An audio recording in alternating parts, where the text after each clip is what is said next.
weekly improvised comedy show based on your suggestions. That's Get Typing. How do we do it? We take your suggestions. I already said that. And we get the title of the show, and that's what makes it up. So get ready to type in some adjectives and some nouns. What do? We go forwards and backwards in time. We play lots of different characters. We go to tell each other when we want to start something new. It's the rigmarole. It's happening now. And let's get it on. Adjectives and nouns. What do you people got? You got something for me? You got something for me? Ladies and gentlemen, maybe you're wondering who is on your screen right now. Well, strange individuals. We've got the talented and calisthenic Kerby Joe Grubb, ladies and gentlemen. How dare you, sir? How dare you? We also have the wonderful and clockworthy. Yes. Marc Little is with us in the house, ladies and germs. Oh, look at this. We got Marie's coming in hot with changing. Traveling. Traveler. Lively. Harp player. Ooh. Candid. Diver.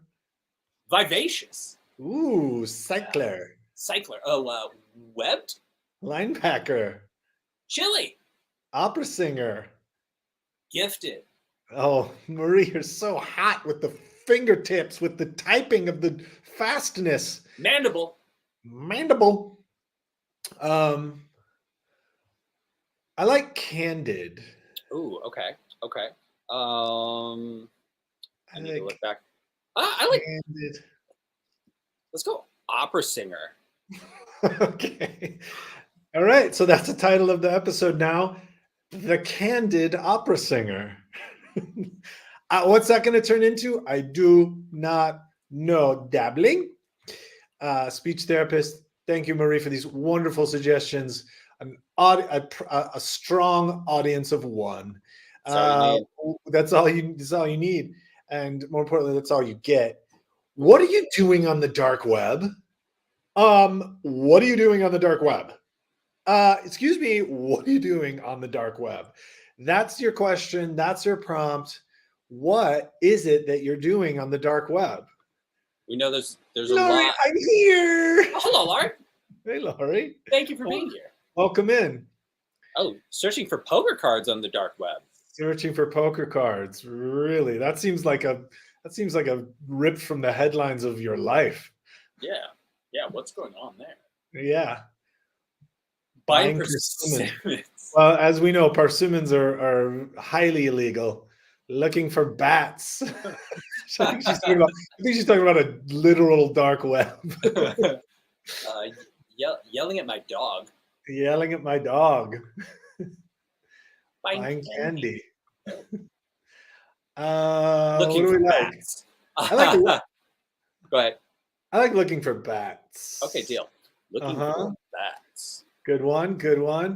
Ooh, tuning my piano. You know, Marie, you can do a lot of this on the regular web.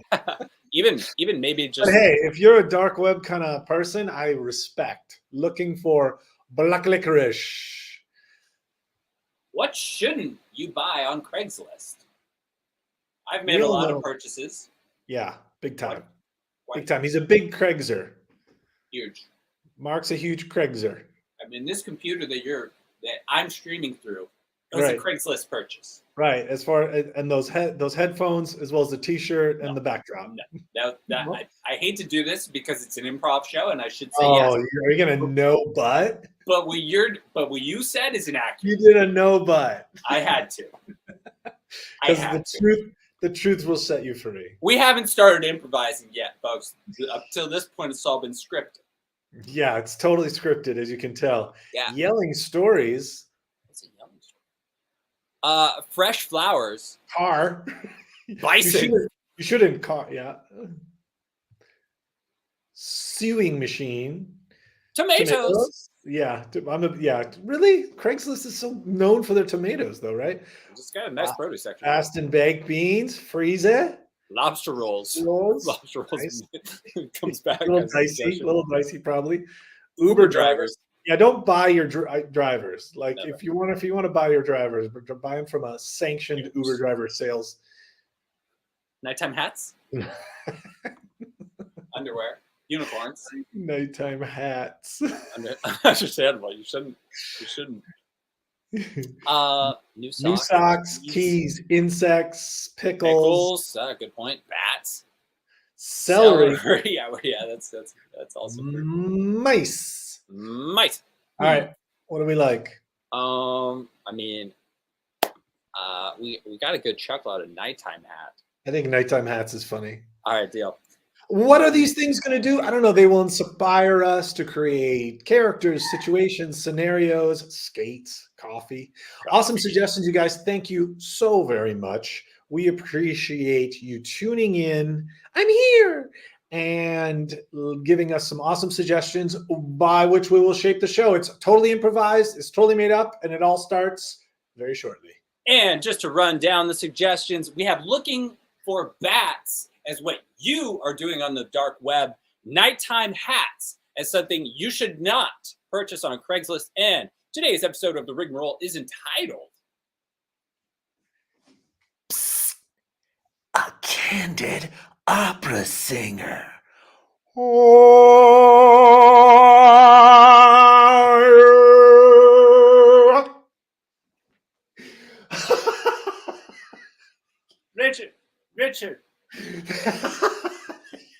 Richard, I'm so sorry to interrupt your warm-up. I'm just having my curtain call here, Roger. I just one more second. Thank you. Bravo, bravissimo to me. As soon as you're ready, if you would just come to Yes, the side of the stage. I'm just enjoying my curtain call here. If you could just give me 1 second. Thank you. That's Thank very you candid. so much. I'm moved. Thank you, Boston Symphony Orchestra, for having me and my original one-man opera. It's been a joy to be here. I am so grateful and humbled by your invitation to your fine opera. We think it's a great show that you did. Thank you, young man. It's a pleasure for such a young person to. You see, this is what's bringing young people back to the opera. Thank you. I'm 22. Well, it's an old person's game, but it's a young person's sport once again. Thank you so much for coming. Thank you. Tell your friends I'll be here through the month of February. It definitely is. Because as I look around, everyone is a lot older than me. Right, Much older. right. I'm going to stop the banter now. I'm going to say goodnight to the entire opera house, not just one person conversation. And thank you so much. And I'm sure you have an after party to get to. I cannot acknowledge you. I have to go and get home safe, everyone. Thank you so very much. Rich. Richard. Yes, Roger.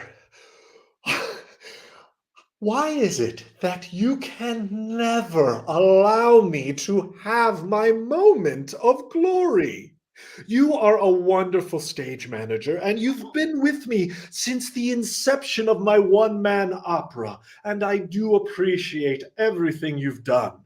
But please, while I'm having roses thrown at me and I'm in the middle of bowing, I would appreciate your stopping yourself from interrupting. Now, what is it?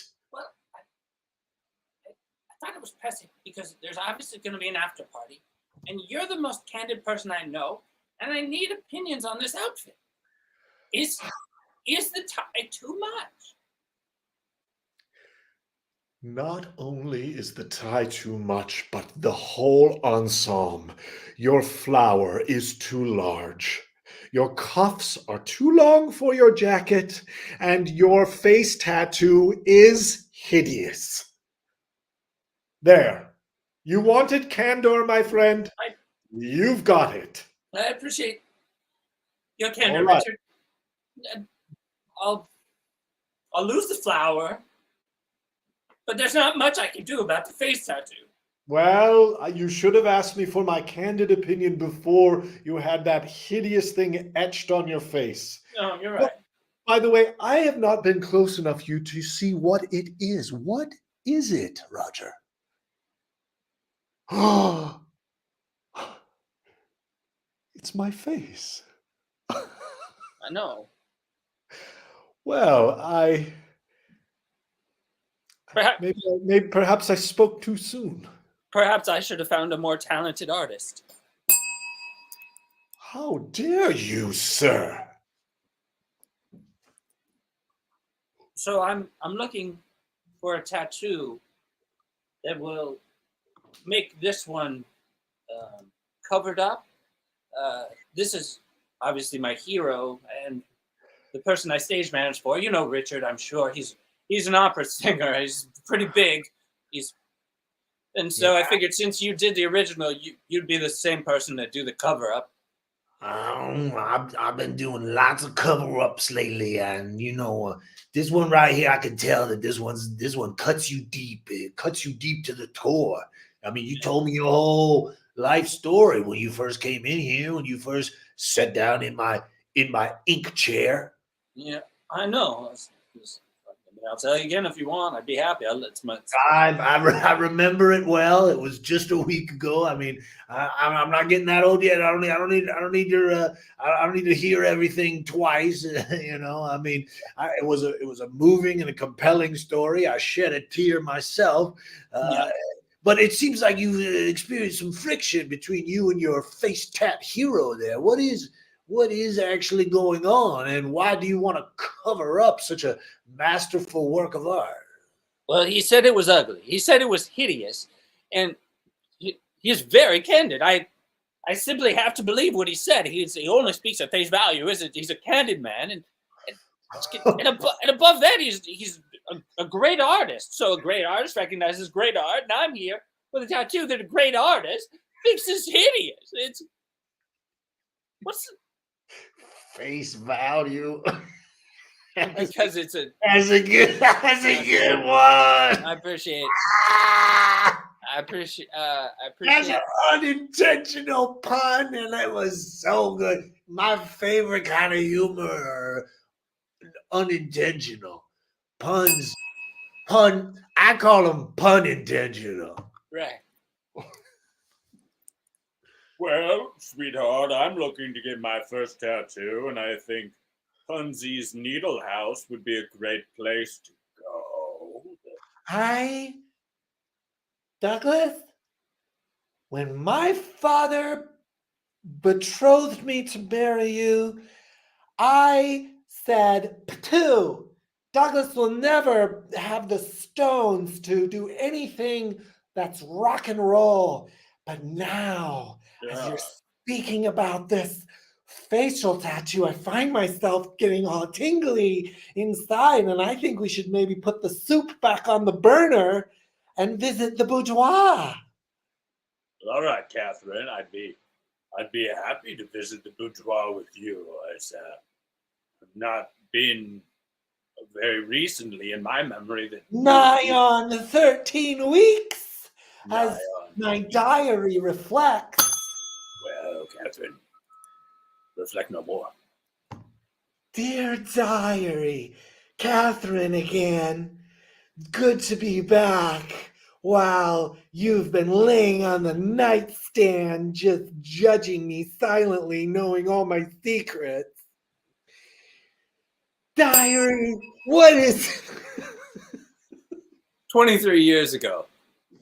Now, sweetheart, I think an important practice in every person's life is journaling or diary. You can call it what you like. But diary? Always refer directly to your diary. Remember, the diary is like a friend. It's like a companion, a compatriot, a pal, an amigo, a compadre. It's someone that you have a specific bond with. And always acknowledge that diary. Don't just write. Don't just start spewing thoughts. Huh? No. Give a beautiful intro. Every single time. But, Mama, will my journal diary, will it share my secrets with the world? Well, Catherine, it's unlikely, but it could happen. Hey, everyone. Welcome back into Mike's diary store. These are diaries. This is one of my favorites. As most of them are blank inside. It doesn't have lines on the page so that you can express yourself freely. One time, I used a diary to diagram out what I thought would be the cool inside of a refrigerator based on the foods I most frequently access. So I've got apples up top, then I have mustard in the drawer because I use it a lot. You know, Ron, we don't have to tell you, you've got the most popular public access diary-based journal store entry television show in the history of public television. Local network Cincinnati WWFP is proud to have you. But I do, in the name of propriety, in the honesty of, as the manager of the station and head of public access, I did get a call from Netflix, and they're super interested in having you come and do a show for them, and I don't know why I feel so emotional about this. I feel like when I walked into your diary store 15 years ago and I saw what you did, I thought, this is my discovery. But then here's Netflix and they're just knocking at the door. You should go. You should go. You should do a show with it, and you're going to be a star, and forget about the little people. No, hey, Jeremiah, I would never forget about you. It was your idea to call. No, it was your idea to name the store Mike's Diary Shop, right? Despite my name being Ron, despite everything that made sense. You look like a Mike, and I always said that, and then and people agree. I mean, think about last Wednesday when we went to get coffee at the Coffee Cup Hut. I remember it. Hey, the coffee for Mike. That must be mine. You're a Mike in the coffee hut. I go by Mike quite often because people just you look like a Mike. Yeah, well, I am. Hey, Deborah, did you write Mike on this cup when his name is not Mike? Deborah, did you? I did, and I'm not sorry. Okay, no problem. Deborah's having a day. It's okay. Are you the guy from PBS with the diary shop? It's Mike. You're like a celebrity. Oh my God, I made coffee for you. Guilty as charged. Here you go. Oh, I want to smell it. Okay. Well, I haven't even interacted with it yet. No, I know. I just want to be able to tell people that I smelled your coffee cup before you touched. It's just like a thing in the coffee world. You wouldn't really get it. And I just want to say that I don't look down on you two baristas. I know you're working your way through Harvard, and I'm impressed. We are.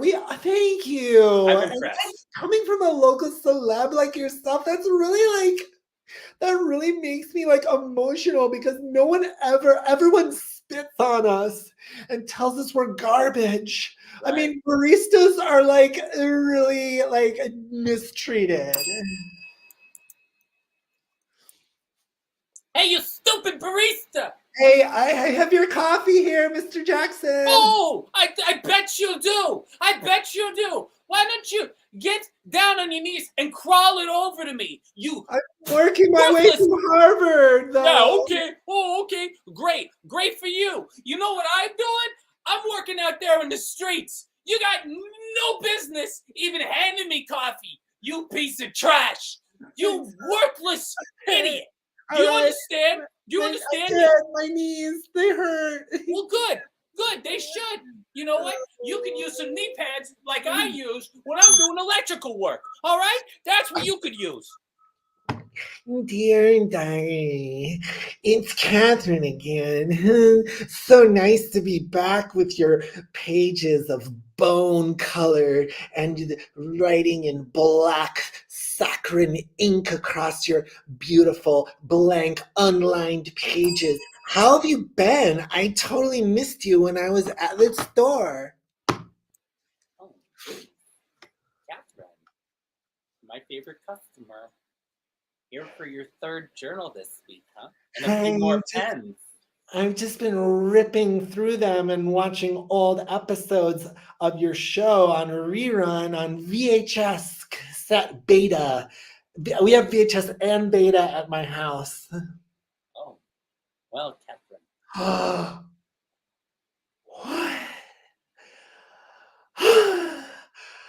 How did you make that journal in the shape of my head with hair for yarn coming on? It looks just like me. Because, Catherine, I've been studying your face. And, You have? yes, we have security cameras in here, of which I can download the footage onto my iPhone, of which I can then grab a freeze frame, or a screenshot, as you like to call them. And please don't wave. I love to call them screenshots. Screenshots, like my favorite. Okay. Catherine. Okay. Dear diary that looks just like me. I'm writing in your face. I mean, my face. I don't know how I feel about this. Oh no, I'm having anxiety about writing my diary. When I roll back the rock, you need to protect your face because there's a high chance that bats could come flying out of that cave. This thing has not been opened, as far as I can tell, as an archaeologist, for at least 800 years. And Well, I'm bats- looking for bats. So this is I'm getting excited as we near the let me just speak to my home audience. Come along with me, crew, audience, as we unstone the opening of this cave. I absolutely love watching Grubb, Mom, because he goes on so many adventures. And I hope to one day also be an explorer like Grubb, Mom, because he's out there just going on adventures. And the other day, I went on an adventure, and I thought to myself, I'm like Grubb.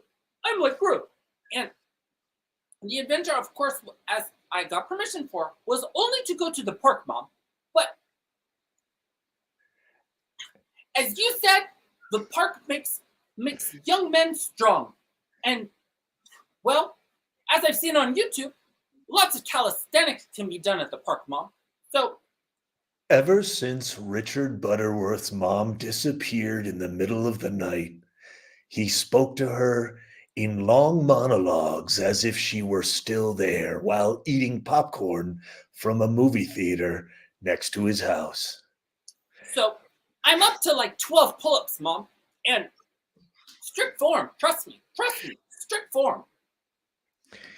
One of the most famous opera singers in the history of the world, an unlikely beginning to have his mother disappear and not to be heard from for 15 years. But Richard Butterworth did not think it odd. And this is where our opera story begins. For his candor was born in these conversations with his absentee mother. You know, Mom, it was pretty likely for you to just disappear. I wasn't even surprised.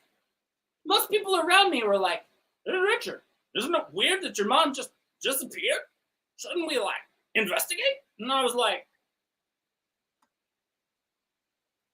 what's wrong with you? Of course my mom just disappeared. And my son is fine. I mean, I don't like to talk about him on dates, really. Um, his name's Richard. He thinks he was going to be an opera singer. If you're not doing anything later, I will totally disappear with you if you pick me up tonight. You will disappear with me? I mean, I feel like this date's going really good. And you're so foreign, like you're from Morocco or like maybe Bangladesh or maybe even Australia. Don't tell me. I want to know the mystery. A lot And of people don't know where I'm from. it's the accent.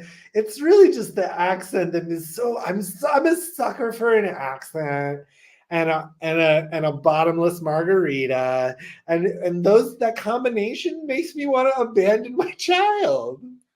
Well, children can be difficult. They can't keep they can't keep grains of coke. Children can be difficult. That makes more sense. In my homeland, when I went to university, I studied child development, and I use it in my daily life. That's fascinating, Yuck Tuck. What kind of name is Yuck Tuck anyway? Don't tell me. I like the mystery. Well, Yuktuk, I can't tell you where it's from, but I can tell you what it means. And it means child of God's heaven. Child of God's heaven. Oh, that's such an interesting translation of your name. They really, Okay, well, should we get to the part where we go away, we run away together in the middle of the night? Just, you know what? I just want to run home quick and grab my jean jacket and a couple things, and then just whisper to my son Richard while he sleeps. I'd love to finish my shake first. Okay, you know what? You go ahead and finish. My bottomless margarita is empty, so you pick up the check. The concrete shake, huh? Super, super thick. They do them really good here at Jameson's Shake Shack. Oh, So, I'm gonna go ahead and whisper to my son while he sleeps, just so Okay. that technically I said goodbye, and then Yeah. pick me up at 431 Maple Avenue in Carsgrove, Illinois. Is this 431. song? Okay. 431, Maple Avenue, Carsgrove, Illinois. 431, Maple Avenue, Carsgrove, Illinois. Richard, don't wake up. It's your mom. Just came to whisper to you as you slept, and so that I could clear my conscience for abandoning you. I believe that you will achieve none of the things that you want to in your life. Just being candid. And I just wanted you to know, Richard, that although I love you, I love a man named Takyak much more, and we've only known each other for 45 minutes. Now, Richard, I want you to be candid as possible for the rest of your life. And when someone asks you their opinion, make sure you tell them the ultimate truth. A recent study has come out that has informed people that suggestion while asleep is highly effective. For more information on this, we go to our live reporter in the field, George Benson. Hi, Tama. It's George out here in the field. I'm here at the hospital where they conduct the studies for all the sleep researches that we was talking about in your report just now before. Hello, George. Be sure to wash your hands when interacting with the hospital. There can be a high rate of disease transmitted through hand-to-hand contact. And it's true, you can see all the diseases on the door handles here inside Jamison's hospital for the illness. As I walk through the halls here, I have talked to many doctors, also patients and students who are here working on sleep researches. There's other parts of the hospital where the diseases live, but only here is where they sleep. And they talk to people in the sleep, and then they write down the facts that happened during the sleep. Let's look inside this room now where there's a man sleeping, and he is having a nice dream under suggestion therapy. Sure.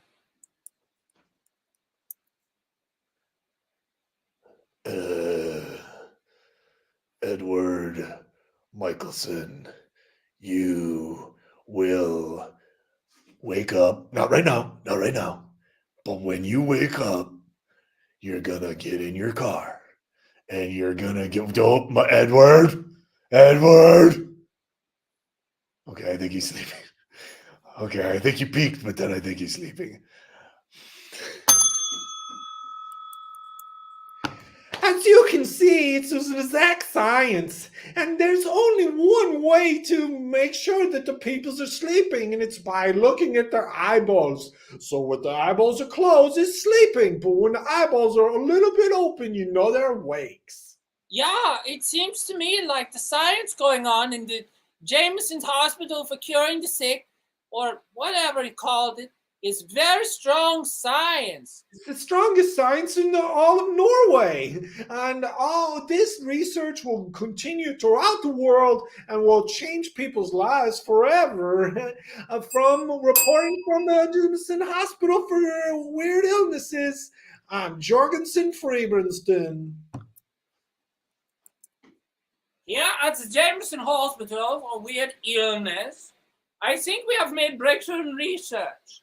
So, as is customary at our weekly Team Mind meeting, I want everyone to be on the same page when we're doing our sleep studies. Of course, some of you like to rebel, but this is not the time to rebel, right? When doing science,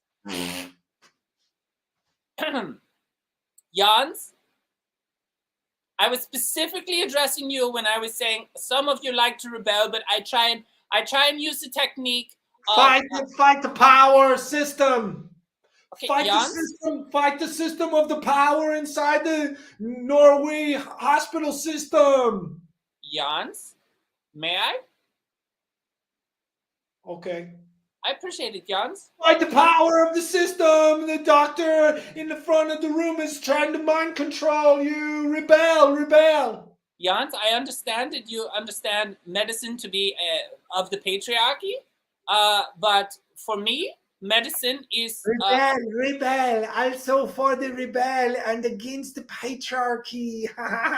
I'm with you, Jans. Golly fish! I'm with you, JC. Let's high five. Okay, Jans, golly geez, right? Okay. Jans and Tracy, can I please just get to the point of what our pre-week meeting is about? Of course. Okay, That's great. my impression of you, and you sound like a dum-dum. Okay, great. Regardless of being a dum-dum, I'm still your boss, and we still have to maintain the strictures. Great. Okay, I guess I won't tell anyone what this is about. Due to sleep suggestion, Richard became very enamored with being candid to everyone in his life. We take you now to Act 2 of the one-man opera, where Richard, played by young Thomas Jackson of movie star fame, portrays Richard on his first day of middle school.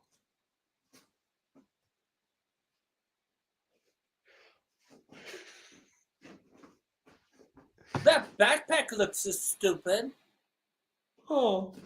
but I like your face. Huh? See ya.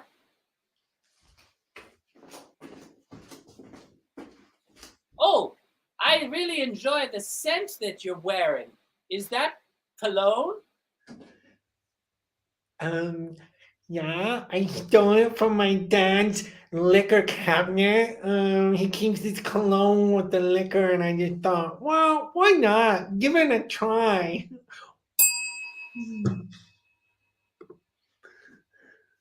Geraldine, I insist. I insist on keeping my cologne with the liquor, okay? And just because you can't differentiate what's Scotch and what is Chanel number 7 for men, doesn't mean that I can't use my prerogative and leave it in the freaking cabinet, Geraldine, please. I mean, you shouldn't be drinking on a Tuesday anyway. You will destroy our daughter's life. She has enough problems without her dad conflating alcohol and perfume-based products. Well, okay, Geraldine, I'm going to go out on a limb, and I'm going to say Oh, maybe- go on a limb. Go on a limb, Trevor. What's new? Get way out there on that limb. You Okay, know, look. when I met you, you were on a limb. Literally. Do you remember? I don't think that you do. You're so self-involved with your liquor cabinet and your perfumes. Okay, fair enough, right? I guess I am.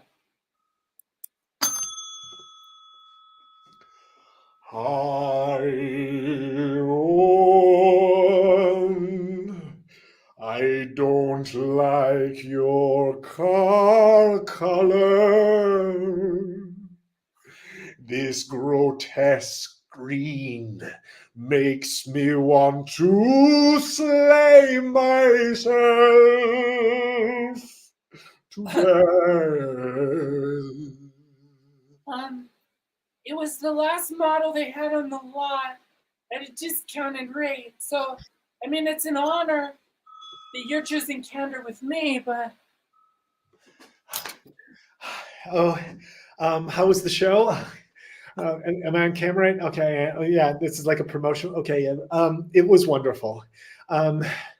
Richard Butterworth is a genius. He's one of the most amazing opera singers of our time. One small confusing thing about the show, though, is that it was billed as a one-man opera, and well, there was other characters in it. So I'm sorry. Should I not say that? Do you want me to do it again? I really want to be in your promotional video. I've always watched these where people come out of the theater and then they go like, "Oh, what did you think of the show?" Like, they're like, "Ah." So I would love to be in it. I just want to be candid. Oh, like the show. I'm pausing the recording for a second. Oh, no, that doesn't sound no. positive. Oh no, we can keep it rolling if you're more comfortable.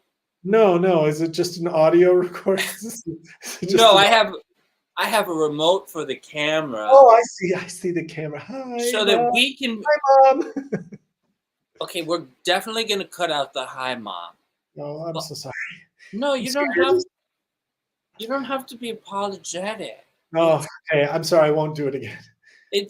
You're wasting time and valuable energy. Yes. Right. Clearly, you're someone who understands that wasting time and valuable energy is not good, right? Am I the only person you're talking? Because the rest of the audience is kind of dissipated now. And did I waste time of other people getting in the? I'm sorry. Did you want me to do it again? I could come out like it's the end of the show again, and we could just. I'm gonna pause it. Just take a second to recalibrate. Okay, let me just recalibrate here. I don't really know how to do that, but I do it. I'm gonna go ahead and record again. Dear Diary, it's me, Catherine Ann. I feel I've wasted all these pages because I've never actually written anything about my life or my thoughts or my dreams, but I only talk to my diary in the diary, and I write to the thing as if it's another person in my life. And Catherine, I appreciate that you've brought your diaries to therapy.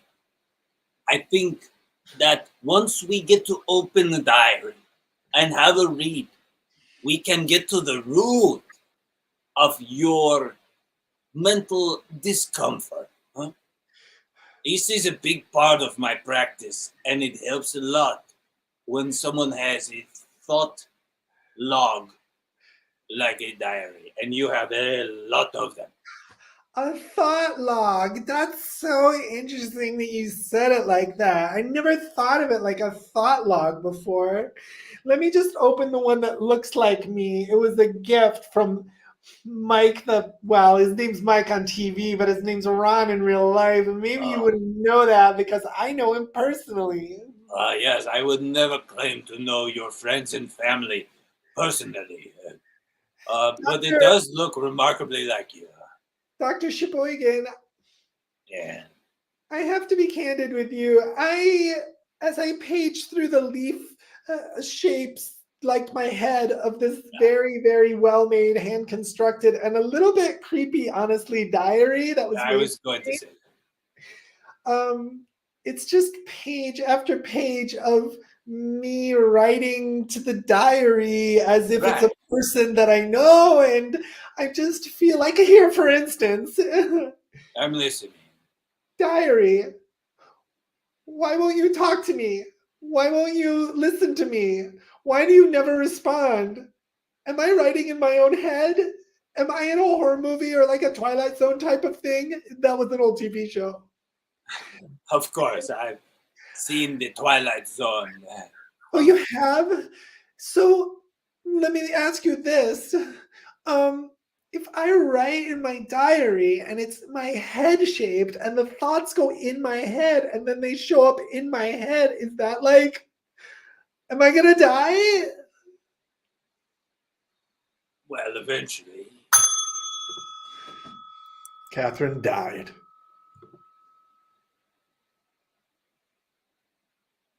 Ladies and gentlemen, thank you everyone for coming to Catherine's funeral. I am, of course, unrelated to Catherine, but I am a hired hand. And ever since I started in this business 14 years ago, it doesn't get easier. You see a body lying there, and you wonder, what was that body capable of? What did that mind do? Miguel? Hi, Miguel. Can you stop with the leaf blowing for a second, just so I can talk to you? Of course. I honestly, I only do the leaf blowing because the client asks for it. I'm sorry, Miguel. I'm a little grief-stricken. I'm not sure if you heard my daughter Catherine. She's dead. Ooh. You know, I do have a business around that. Yeah, I actually remember when you came the first day and you were asking, can I mow your lawn or can I provide people to speak at a funeral that you may have coming up? And well, Miguel, I am a handyman. I know this sounds strange, and we haven't known each other very long, and you've only been working on my lawn for maybe 7 months, 8 months, something like that. I'm wondering. Yeah, this would be the 32nd session. It doesn't matter, Miguel. I'm sorry. Just before I start crying again, I just wanted to see if you're available on Tuesday to speak at Catherine Ann's funeral. Something light. If you could come in with something light, kind of keep it popping. We don't want this to be a sum. And Catherine she wanted to celebrate her life. Okay. And if you could just kind of come in and just distract us maybe for an hour. I could definitely do that. It's a nice thermos that you have there. Thank you. It's a Stanley. Yeah, you bring your own thermos. You're so smart that way. And a straw. That's great. Okay, well, we'll see you Tuesday at Reinson's funeral home. Ooh. And, just make sure that you say something about, try to have it be like a little bit about Catherine, but then like mostly about you, if you could. I could definitely do that. For part 2 of Miguel's speech, we'd like to get everyone to sit back down. I hope you enjoyed the refreshments. And Miguel, take it away. Well, if everyone doesn't mind too much, I'm going to do this one in character. This is a character I like to call Peter Rodrigo.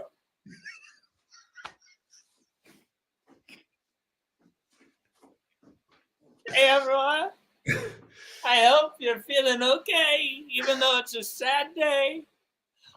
Today, we're going to remember everything great about Catherine. And then she's not Catherine the Great, but she's close. Budgie's close. Think back, way back, on a time when things weren't so great, right? And maybe someone like Catherine. I appreciate you, audience out there. I appreciate you laughing and laughing with me. I hired Miguel for my daughter Catherine's funeral, and I got to be candid with you. It was hilarious.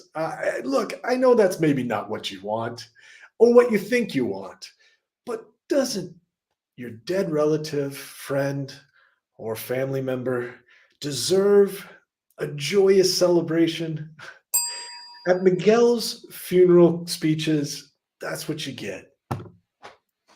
I hired Miguel for my great uncle's funeral. He had a bonfire accident, and I mean, you know how those go. Miguel took what could have been a horrible scenario, and he flipped it on its head. And I tell you, I walked away feeling lighter. I felt like, you know what I felt like? I felt like back when I was about 19, there was a day. I hired Miguel for my sister's funeral. She wanted him. She said ahead of time, you better get Miguel. Only the best for me, brother. And I booked him, and it was a good old time. Miguel's funeral speeches, you get them and go. After seeing Miguel at my good friend Deborah's funeral, I, in fact, have future booked him for my own funeral. You see, I don't expect to live that long. Life is dangerous and bad things happen. So being prepared is more important than saving the few dollars that Miguel charged. I am under an NDA with Miguel not to disclose his prices, but let me tell you, despite being higher than average, they are worth it. And I trust Miguel to comfort my friends and family on that inevitable day where I cease to breathe and my heart ceases to beat. Thank you for watching. Thank you for watching this hour and a half of testimonials for Miguel's funeral speeches. Please like and subscribe, and like and subscribe.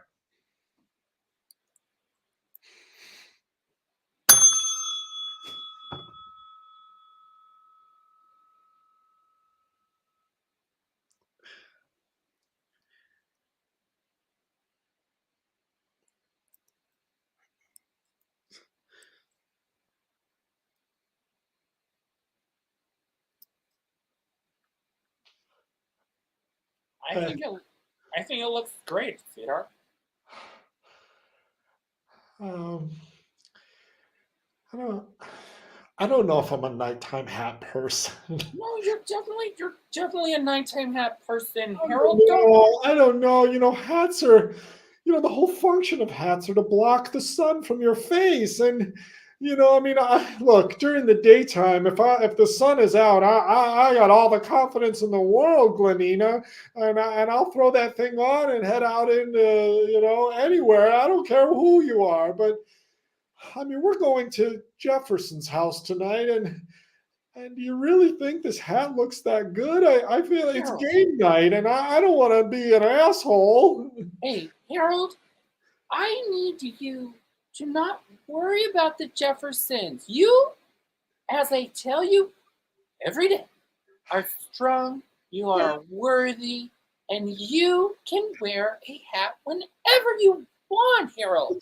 Okay, maybe I am a nighttime hat person, Glenina. You are a nighttime hat person. You've convinced me, and let's go. Yeah, I'm gonna bring Boggle tonight. Yeah, how's that for courage? And, that's very courageous. Boggle is challenging. Imagine just a random assortment of letters trying to understand. Later that night. We've got this, girl. We've absolutely got this, okay? We got this. Good solid knock, Harold. Good solid knock. And remember, no matter what letters come out in Boggle, I trust that we as a team, right, can get it done. Okay, we can get it Okay. done. No matter what letters.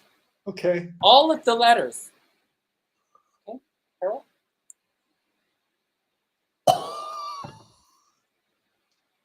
Hi.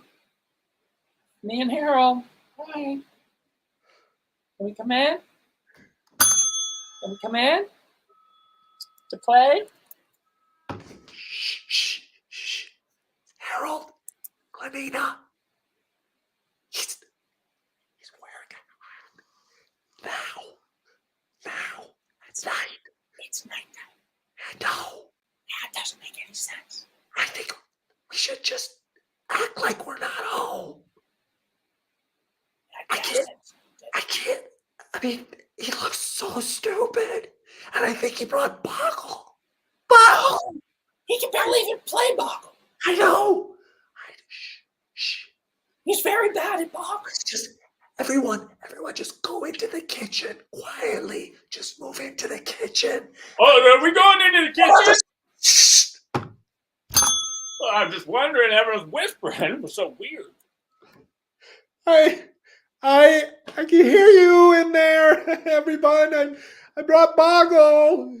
We can hear you guys. Harold and I would just like to come in and play. So just I don't know what's happening. I did see an eyeball in the eye hole. we noticed the shadows moving. I could see the feet by the door. Do you think it's the nighttime hat? There's no reason it would be the nighttime. The nighttime hat is very becoming. Why would it be the nighttime hat? I don't know. Maybe they're just all using the restroom. I don't. They're probably all using the restroom. That's very likely, Harold. I think you're right. Shut up. Wait, I'm just trying to. Gary, shut up. Get in the kitchen. Okay. All right. Fine. What is it? Gary, what do you condone nighttime hats, Gary?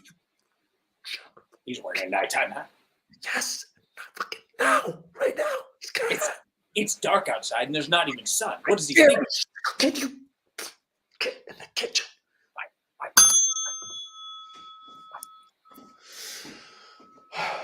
And for the third and final act of my one-man opera that has other people in it too, I'd like to bring you to the future. A time when looking for bats. Are there space cars? Not an interactive show. My bad. A time when looking for bats is the currency of the day. Ooh, currency! I bring you to 2029, Boston, Massachusetts, a coffee shop off the Harvard Square. Is this an interactive part too? No, there's no. Okay, I'm just gonna sit down. I'm sitting down. 6 months earlier at the auditions. You probably know me. I'm Richard Butterworth, and I'm auditioning for people to be in my one-man opera. And I heard that you were interested in auditioning, and just you do me one favor. Do me one kindness. If you do not get the part, please do not show up at the show and begin heckling from the audience. Okay? This is a bit of a thing that's happened, and I do not need a repeat of it. No promises.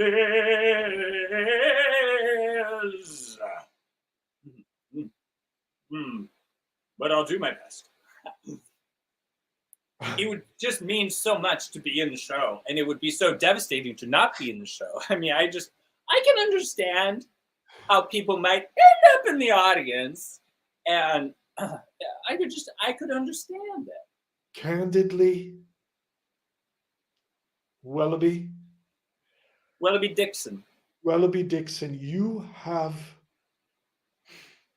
candidly You can be candid with me. the voice of an angel. I candidly must tell you that I cannot cast you in my show.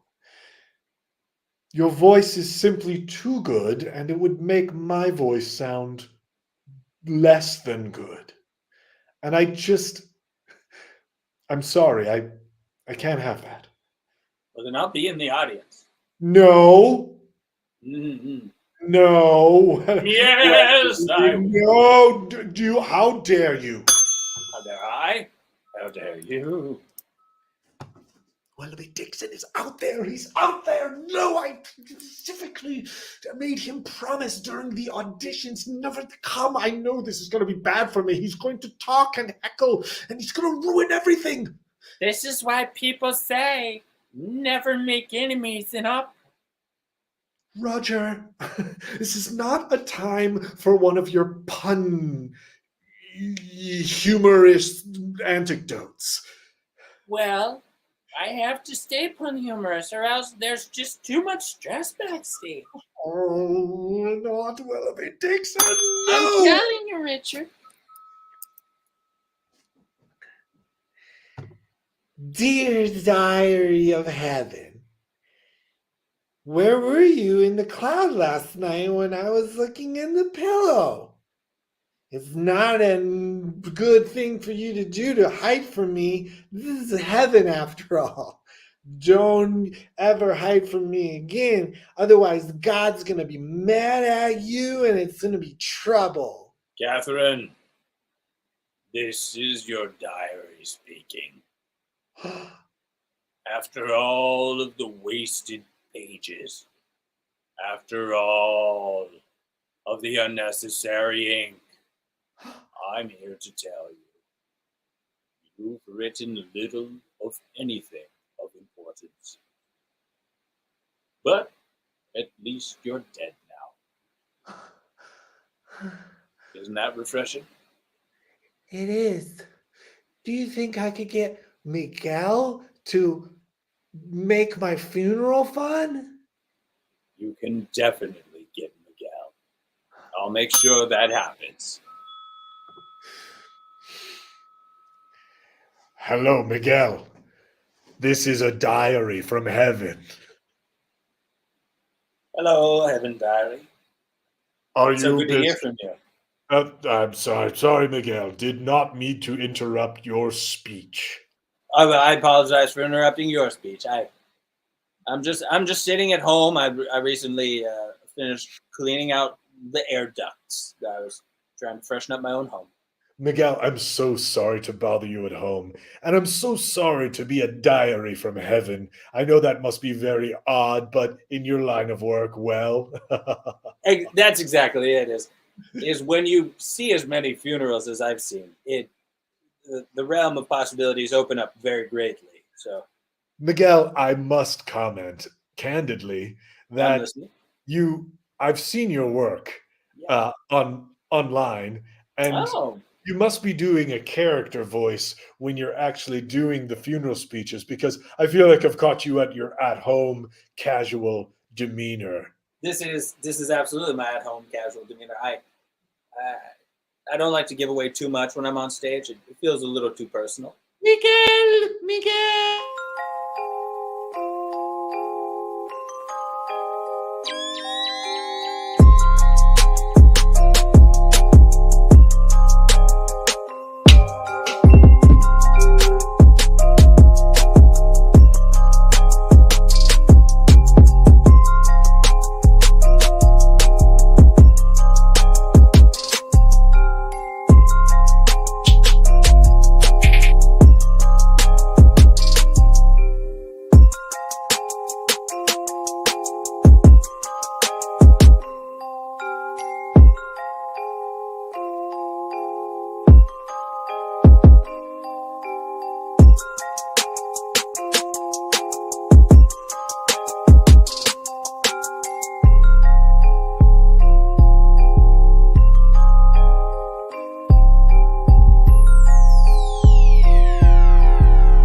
Chief? Miguel, time for soup.